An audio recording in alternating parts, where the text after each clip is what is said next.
Hello दोस्तों, reader books club में आपका फिर से स्वागत है। आज की ये वीडियो एक साइकोलॉजी बुक के बारे में है जिसने पूरी दुनिया पर अपनी छाप छोड़ दी। इस बुक का नाम है इमोशनल इंटेलिजेंस, जिसे डैनियल गोलमैन ने लिखा है।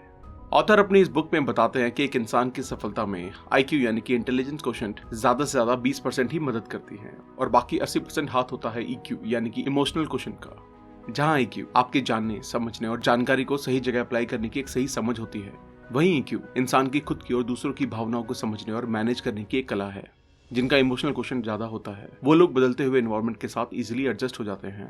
दुर्भाग्यपूर्ण पूरी दुनिया में कुछ इस तरह के ट्रेंड चले हुए हैं जिससे आज की यंगर जनरेशन पहले की जनरेशन के मुकाबले बहुत फंसी हुई है, जिससे उनको मेंटल इलनेस, क्राइम और एडिक्शन जैसे काफी नेगेटिव नतीजे भुगतने पड़ रहे हैं।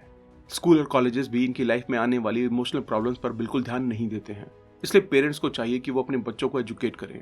प्रॉब्लम यह है कि ज्यादातर यंग लोग इमोशनली लिटरेट नहीं होते हैं क्योंकि उन्हें खुद के इमोशनल इंटेलिजेंस पर कोई एजुकेशन नहीं दी गई है। आज इस वीडियो के जरिए हम उन सभी पहलुओं को डिटेल में समझेंगे। अगर आपने अब तक हमारे चैनल को सब्सक्राइब नहीं किया है तो इससे पहले कि आप वीडियो में खो जाएं, इमीडिएटली चैनल को सब्सक्राइब और वीडियो को इमीडिएटली लाइक भी कर दें। हमारा चैनल यूट्यूब के बेस्ट समरी चैनल में से एक है। हमारी वीडियोस कभी कभी थोड़ी लंबी हो सकती है क्योंकि हम वीडियो और बुक के कंटेंट पर कभी भी कॉम्प्रोमाइज नहीं करते, इसलिए वीडियो को एंड तक देखना जरूरी है। और याद रखिए, अगर ये वीडियो आपको पसंद आए तो सभी जरूरतमंद लोगों के साथ इस वीडियो को शेयर करना ना भूलें। क्या पता उनकी जिंदगी इस वीडियो को देखने के बाद बदल जाए।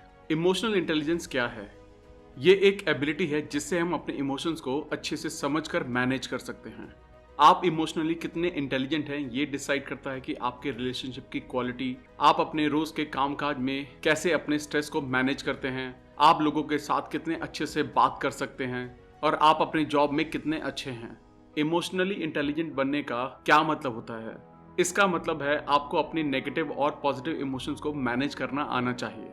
हम अपनी पूरी लाइफ सिर्फ अच्छा फील करके नहीं गुजार सकते हैं। हमें अपनी नेगेटिव इमोशंस को कभी भी इग्नोर नहीं करना चाहिए। एक इमोशनली इंटेलिजेंट इंसान हमेशा खुश नहीं रह सकता। उस इंसान को पता होता है कि कैसे हमें दूसरे लोगों के इमोशंस को रिस्पॉन्ड करना चाहिए। और जब हमें पता नहीं है कि कैसे हम दूसरों के इमोशंस को रिस्पॉन्ड करें, तो सबसे अच्छा तरीका होता है कि आप रिस्पॉन्ड ही ना करें। आपको हर समय बहुत ज्यादा रिएक्ट करने की जरूरत नहीं है। हर समय रिस्पॉन्ड ना करने का यहाँ मतलब है कि अगर कोई इमोशन सही में कोई रिस्पॉन्स डिजर्व करता है तभी आप रिएक्ट करें। फॉर एग्जाम्पल, अगर आपके फ्रेंड का एक्सीडेंट हो गया है तो आपको जरूर रिएक्ट करना चाहिए, पर अगर कोई बहुत छोटी सी बात हुई है तो उस कंडीशन में आप रिएक्ट ना करें। इमोशंस यानी आपकी भावनाएं, ये भावनाएं आती हैं और जाती हैं। अगर हम इमोशंस की डेफिनेशन को जाने तो हम किसी भी इमोशन को पूरा कंट्रोल नहीं कर सकते। तो इसलिए इमोशनल इंटेलिजेंस को डेवलप करने से हम इमोशंस को रिएक्ट करना सीख जाते हैं और आप डिसाइड करेंगे कि आपको किसी सिचुएशन में किस तरह से रिएक्ट करना चाहिए। इमोशनल इंटेलिजेंस को डेवलप करना हमारे लिए इतना इंपॉर्टेंट क्यों है? जैसे कि हमने पहले शेयर किया, आप अपने इमोशंस पर जिस तरह से रिएक्ट करोगे उस तरह आपके वो छोटे छोटे रिएक्शंस आपकी लाइफ को अफेक्ट करेंगे। तो चलिए समझते हैं कि कैसे इमोशनल इंटेलिजेंस को डेवलप करके आप अपनी लाइफ में हेल्थ, रिलेशनशिप और काम में अच्छे बन सकते हैं। योर मेंटल हेल्थ, आपकी मेंटल हेल्थ ये रिफ्लेक्शन होता है कि आपकी इमोशनल लाइफ कैसी है। आप किस तरह किसी स्ट्रेस को मैनेज करेंगे अपनी एवरीडे लाइफ में जो आपको बड़ी और छोटी दोनों तरह का स्ट्रेस देता है, और ये डिसाइड करता है कि आपके दिमाग की हेल्थ कैसी रहेगी। आपको अपने इमोशंस को एकदम ध्यान से नहीं देखना है, आपको बस एक क्यूरियस ऑब्जर्वर की तरह उसे समझना है। आपको एक एक इमोशंस को अच्छी तरह से एक्सपीरियंस करना है जो आपकी लाइफ में आते हैं, और आप बहुत जल्दी समझ जाएंगे कि आप जो दर्द बर्दाश्त करते हैं वो ऑप्शनल है और आप अपनी मर्जी से उस दर्द को अपनी तरफ खींच रहे थे।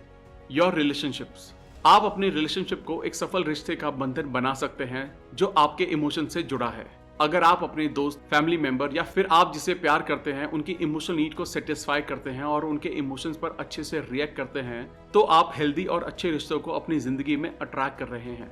अगर आपकी जरूरत आपके रिश्तों में पूरी ना हो तो आप अच्छे से इफेक्टिवली बात करना सीखें और अच्छे कम्युनिकेशन स्किल्स के साथ अपनी जरूरत अपने पार्टनर को बताएं। ये सबसे बड़ी प्रॉब्लम होती है किसी भी रिलेशनशिप में और बहुत लोग इस प्रॉब्लम को फेस करते हैं। योर जॉब, अगर आप अपनी जॉब में लीडर की पोजीशन पर हैं तो आप अपने एम्प्लॉयज की बातों को ध्यान से सुनें। ये टेक्निक दुनिया के सबसे अमीर और सफल लोग भी इस्तेमाल करते हैं, और आपके एम्प्लॉयज की बातों को जब आप सुनेंगे तो आपके एम्प्लॉयज को भी बहुत अच्छा महसूस होगा और एम्प्लॉयज आपकी और ज्यादा रिस्पेक्ट करेंगे। वो सभी कामों में बेस्ट देंगे और कम से कम कंप्लेन करेंगे। मान लीजिए कि आप एक एम्प्लॉय हैं, तो आप सबसे ज्यादा मोटिवेट कौन सी चीज से होते हैं, और ये मोटिवेशन आपके इमोशनल लेवल पर किस तरह से इम्पैक्ट करता है जिससे आपकी लाइफ पहले से आसान हो जाए और आपका स्ट्रेस किस तरह से खत्म हो सकता है। और वही आप अपने एम्प्लॉयज के साथ करें। हम यहाँ आपको 5 प्रैक्टिकल वेज बताना चाहते हैं जिससे आप अपनी लाइफ में इमोशनल इंटेलिजेंस को डेवलप कर सकते हैं। Practice self awareness. आप कभी भी इमोशंस को अच्छे से समझ नहीं सकते जब तक कि आप ये नहीं समझ लेते कि इमोशंस होते क्या हैं। जब आप सेल्फ अवेयरनेस खोने लगते हैं तो वो ऐसा लगता है कि जैसे आप किसी छोटी बोट पर बैठे हों और आप समुद्र की ऊंचाई पर जाने की कोशिश कर रहे हों जो आपके इमोशंस हैं, लेकिन लहरें उसी के साथ आपको वापस से पीछे खींच लाती हैं। आपको ये नहीं पता कि किस तरह से आप समुद्र की ऊंचाई तक पहुंच सकते हैं। आप बस अपनी बोट को चलाते हैं और फिर किसी को मदद के लिए बुलाते हैं। सेल्फ अवेयरनेस का मतलब होता है खुद को समझना, और सेल्फ अवेयरनेस के 3 लेवल्स होते हैं। आप क्या कर रहे हैं, आप जो काम कर रहे हैं वो आपको कैसा महसूस करा रहा है, और सबसे मुश्किल हिस्सा, आप खुद के बारे में क्या नहीं जानते। जो आप काम कर रहे हैं उसे जानना। आपको ये सुनने में बहुत सीधा और स्ट्रेट फॉरवर्ड लग रहा होगा, पर सच ये है कि 21st सेंचुरी में लोगों को बिल्कुल नहीं पता कि वो क्या कर रहे हैं। लोग नहीं जानते कहाँ जाना है, क्या करना है, बस भेड़ों की तरह चले जा रहे हैं। हम तकरीबन 90% ऑटो पायलट पर होते हैं। ऑटो पायलट यानी आपकी रोज की जो आदत बनी हुई है उसे आप बार बार दोहराते हैं। ईमेल चेक करना, फिर अपने बेस्ट फ्रेंड का मैसेज देखना, फिर इंस्टाग्राम चलाना और उसके बाद कुछ ऑनलाइन वीडियोस देखना, और यही चीज बार बार रिपीट होती रहती है। अगर आप इन सभी डिस्ट्रैक्शन से खुद को दूर रखते हैं और अपना फोन स्विच ऑफ कर देते हैं तो आप सेल्फ अवेयरनेस की फर्स्ट स्टेज पर आ जाते हैं। आपको एक शांत जगह देखना है और वहां शांति से मेडिटेट करना है। मेडिटेशन आपके मेंटल हेल्थ के लिए बहुत जरूरी है। डिस्ट्रैक्शन के बहुत सारे टाइप होते हैं। TV, drug, alcohol, video games, लोगों के साथ कमेंट सेक्शन में लाइक्स का कंपटीशन करना और बहुत कुछ। आपको एक टाइम टेबल बनाना है जो आपको डिस्ट्रैक्शन से दूर रहने में आपको मदद करेगा। आपको सुबह उठने पर कोई गाना नहीं लगाना है और ना कोई पॉडकास्ट। बस अपनी लाइफ के बारे में सोचना है। आप सोचो कि आप कैसा महसूस कर रहे हो। सिर्फ 10 मिनट के लिए मेडिटेशन कीजिए। सोशल मीडिया को डिलीट कर दो एक हफ्ते के लिए, और आप ऐसा सोचकर एकदम चौंक जाओगे कि आपको क्या हुआ है। आप सोशल मीडिया ऐप डिलीट करने पर एक बात जानेंगे कि आपको बस मशीन की तरह प्रोग्राम किया जा रहा है, जिसे फोन एडिक्शन कहते हैं। हम डिस्ट्रैक्शन को अपनी लाइफ में यूज करते हैं क्योंकि हम बहुत सारे इमोशंस को इग्नोर करना चाहते हैं जो हमें अच्छा फील नहीं करवाते। तो आपको सभी डिस्ट्रैक्शन को हटाना है और बस इस पर फोकस करना है कि आप कैसा महसूस कर रहे हैं। कई बार हमें खुद नहीं पता होता कि हम क्या करना चाहते हैं। सबको अच्छा फील करना है, इसलिए नेटफ्लिक्स, अमेजॉन प्राइम और बहुत से वीडियो प्लेटफॉर्म आपसे कमाई कर रहे हैं और आपको पता भी नहीं चलता।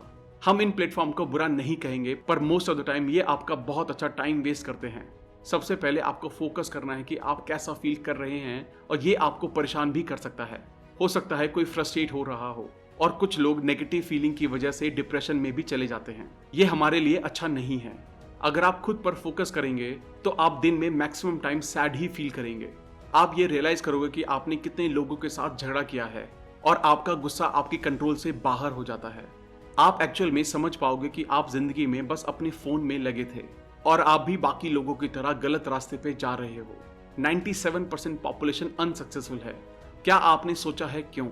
क्योंकि जो आदतें एक अमीर और सफल इंसान फॉलो करते हैं वो एक आम आदमी नहीं करना चाहता, क्योंकि अच्छी आदत बनाना मुश्किल होता है। चाहे कोई भी इमोशन हो, उसके पीछे कोई ना कोई अच्छा रीजन छुपा होता है।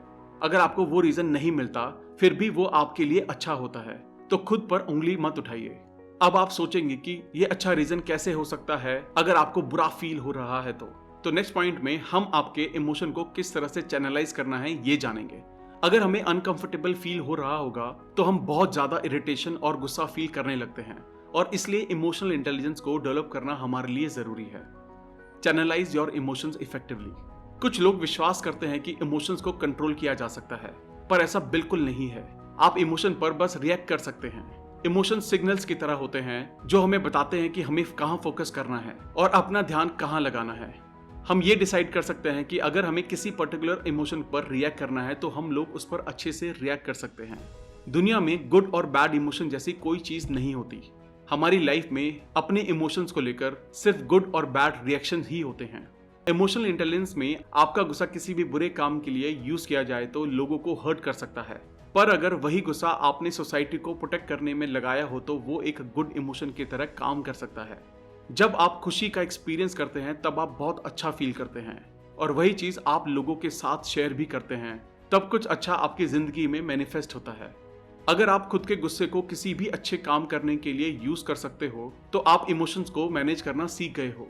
अब आपको पता है कि आप क्या फील कर रहे हो। आपको डिसाइड करना है वो इमोशन चाहे अच्छा हो या बुरा। उस इमोशनल सिचुएशन को देखकर आपको डिसीजन लेना है। ये पूरी बात बताने का बस यही मतलब है कि आपको आपके इमोशंस को सही डायरेक्शन में अच्छे कामों के लिए यूज करना चाहिए, और सही डायरेक्शन में भी, जिसे साइकोलॉजिस्ट कहते हैं goal directed behaviour. Learn how to motivate yourself. क्या आप कोई काम करते वक्त बहुत ज्यादा खोए हैं, जैसे आपने स्टार्ट किया और आपको टाइम का पता ही ना चला हो और आप उस चीज में डूब चुके हैं। 3 घंटे बीतने के बाद आपको लगता है सिर्फ 15 मिनट ही हुए हैं। सेम यही चीज बहुत लोगों के साथ भी होती है। लोग अपने काम में डूब जाते हैं। कई बार काम करते वक्त अच्छे आइडियाज नहीं मिलते, और ये हमारी नेगेटिव फीलिंग की वजह से हो रहा होता है। अब जब भी आप काम करने बैठे तो अपनी फीलिंग को अच्छे फीलिंग में चेंज कर दें, और गुड फीलिंग के साथ आपको अच्छे आइडियाज भी आने लगेंगे। हमारी फीलिंग्स हमारे एक्शंस पर डिपेंड होती है। स्टार्टिंग में आपके एक्शंस आपको मोटिवेट करते हैं, और फिर आपके इमोशंस उस फ्लो स्टेट में आ जाते हैं जिससे आप काम में डूब जाते हैं। इस चीज को हम अपनी लैंग्वेज में डू समथिंग प्रिंसिपल बोलते हैं, और ये प्रिंसिपल इतना जबरदस्त है कि आप भी इसे आज से यूज करना शुरू कर सकते हैं। हम आपको इसकी इंग्लिश में डेफिनेशन बताते हैं। The do something principle states that taking action is not just the effect of motivation but also the cause of it. इसे अब हम सिंपल भाषा में समझते हैं। ये प्रिंसिपल हमें बताता है आपका एक्शंस लेना ये मोटिवेशन पर डिपेंड नहीं होता, बट ये मोटिवेशन के कारण पर जरूर डिपेंड होता है। अगर आप एक्शन लेना शुरू करें तो आपका और ज्यादा मोटिवेशन बढ़ेगा। Motivate yourself. बहुत से लोग वीडियोस देखकर इंस्पिरेशन को जमा करते हैं और ये सोचते हैं कि उसके बाद मैं कोई एक्शन लूंगा। उन्हें लगता है अगर वो ऐसा करेंगे तो उनकी जिंदगी एकदम चेंज हो जाएगी, और उनकी सिचुएशन भी। लोग सोचते हैं सबसे पहले हमें कोई एक्शन लेने के लिए तैयार होना है, और कुछ दिन निकलने के बाद वो फाइनली एक्शन लेते हैं, और कुछ दिन बाद ही वही लोग और वीडियोस देखकर मोटिवेशन के नए मेथड्स को ढूंढते हैं। ये सोचना गलत है कि हमें बाहर से मोटिवेशन मिलता है। बिल्कुल नहीं। पहले हम एक्शंस लेते हैं और फिर हमें मोटिवेशन मिलता है, और फिर से हम एक्शन लेते हैं, और ये साइकिल शुरू हो जाती है। हमारे कहने का मतलब बस यही है कि अगर आपको अपने इमोशंस को इफेक्टिवली मैनेज करना सीखना है तो आपको कुछ ना कुछ करना होगा। आप फ्री ऑनलाइन क्लासेस ले सकते हैं, आप कोई म्यूजिकल इंस्ट्रूमेंट बजाना सीख सकते हैं, आप गूगल पर जाकर नई स्किल्स को सीख सकते हैं, आप राइटिंग सीख सकते हैं, सक्सेसफुल लोगों की बुक्स पढ़ सकते हैं, और बहुत कुछ। आपको आपकी फीलिंग्स पर खास ध्यान देना है, और वही ऑब्जर्वेशन आप अपने फ्यूचर बिहेवियर में यूज करें। Recognise emotions in others. हमने अब तक बहुत कुछ कवर कर लिया है। हमें किस तरह से अपने इमोशन के साथ डील करना है, और हमें किस तरह से अपने इमोशंस को डायरेक्शन देनी है, ये सब आपके अंदर ही है। हमारा मेन गोल यही है कि आप इमोशनल इंटेलिजेंस डेवलप करके अपने रिलेशनशिप को स्ट्रांग करें। Healthy relationships, romantic relationship, family relationship, friendships, सभी रिलेशनशिप में आपको दूसरों की इमोशनल जरूरत को समझना होगा। आपका पार्टनर या आपका दोस्त आपसे किस तरह का रिएक्शन एक्सपेक्ट करता है, और आप किस तरह से एक्चुअल में रिएक्ट करते हैं। जब आप अपने फैमिली मेंबर के साथ खुद को कनेक्ट करोगे तो वो आपसे यही एक्सपेक्ट करेंगे कि आप उनकी बात जरूर सुने। इसलिए आपको बस शांति से दूसरों को सुनना है, और यहीं आपको एक टेक्निक पता चल जाती है। जब आप किसी फ्रेंड की पूरी बात सुन लेते हैं तो वो अपने आप में बहुत ज्यादा सेटिस्फाई फील करते हैं, और इसकी वजह से आपके रिलेशनशिप का बॉन्ड और ज्यादा मजबूत हो जाता है। Practice empathy. दूसरों की बातों को अच्छे से सुनना। इसका मतलब ये नहीं है कि आपको पूरा समझना होगा, आपको बस उन्हें कंप्लीटली एक्सेप्ट करना है। अगर आपको वो लोग समझ भी नहीं आए तो भी आप उन्हें सुने और पूरा एक्सेप्ट कर लें। आपको लोगों की वैल्यू करना चाहिए जो आपके लिए अवेलेबल हैं। Infuse your emotions with values. जब डैनियल गोलमैन की बुक इमोशनल इंटेलिजेंस 90s में आई तो इस बुक ने पूरी दुनिया में तहलका मचा दिया, और ये साइकोलॉजी की फील्ड में न्यू कॉन्सेप्ट बन गया। CEOs और मैनेजर्स, इन सब लोगों ने इमोशनल इंटेलिजेंस के बारे में पढ़ना शुरू कर दिया, और उन्होंने अपने एक्शंस को मोटिवेशन में कन्वर्ट करना सीख लिया। थेरेपिस्ट इमोशनल अवेयरनेस के जरिए और अच्छे से उनके पेशेंट्स को ट्रीटमेंट देने लगे। पेरेंट्स ने समझा कि इमोशनल इंटेलिजेंस छोटे बच्चों में किस तरह फायदेमंद हो सकते हैं। एक बच्चे के पापा ने उसे सिखाया कि इमोशनल इंटेलिजेंस किस तरह यूज करते हैं, और उसके साथ साथ ऑनेस्टी और रिस्पेक्ट करना भी सिखाया। कुछ लोग ऐसे भी होते हैं जो इस नॉलेज का गलत कामों के लिए यूज करेंगे और लोगों को मैनिपुलेट करने की कोशिश करेंगे उनके खुद के फायदों के लिए। अगर आपको आपकी लाइफ बहुत अच्छे से बितानी है तो आपको एक बात जरूर क्लियर होनी चाहिए कि आप सच्चे दिल से दूसरे लोगों की वैल्यू करें, क्योंकि जो आपकी इमोशनल एनर्जी होगी वो लोगों तक हमेशा पहुंचती है, और इसलिए आपको इमोशनल इंटेलिजेंस स्किल जरूर डेवलप करनी चाहिए। थैंक यू दोस्तों, आई होप ये वीडियो आपको पसंद आई होगी। आई होप इस वीडियो को देखने के बाद आप इमोशनली इंटेलिजेंट बन पाएंगे। अगर आपको ये वीडियो अच्छी लगे तो इमीडिएटली इस बुक को ऑर्डर करके इसको और भी डिटेल में समझिए। लिंक डिस्क्रिप्शन में दिया गया है। अगर आपने अब तक हमारे चैनल को सब्सक्राइब नहीं किया है तो इमीडिएटली चैनल को सब्सक्राइब, वीडियो को लाइक और कमेंट भी कर दें। इससे हमारा मोटिवेशन कंसिस्टेंटली बढ़ता है। आप हमें हमारे इंस्टाग्राम, फेसबुक, टेलीग्राम और ट्विटर पर भी फॉलो करें। अगर आप हमसे कोलैबोरेशन या प्रमोशन में हेल्प लेना चाहते हैं तो हमें ईमेल करें। अगर आपको लगता है ये वीडियो दूसरे लोगों को भी लाइफ में हेल्प कर सकती है तो सबके साथ इसे शेयर भी करें। जल्दी मिलेंगे और भी बेहतर वीडियो के साथ। Thank you so much.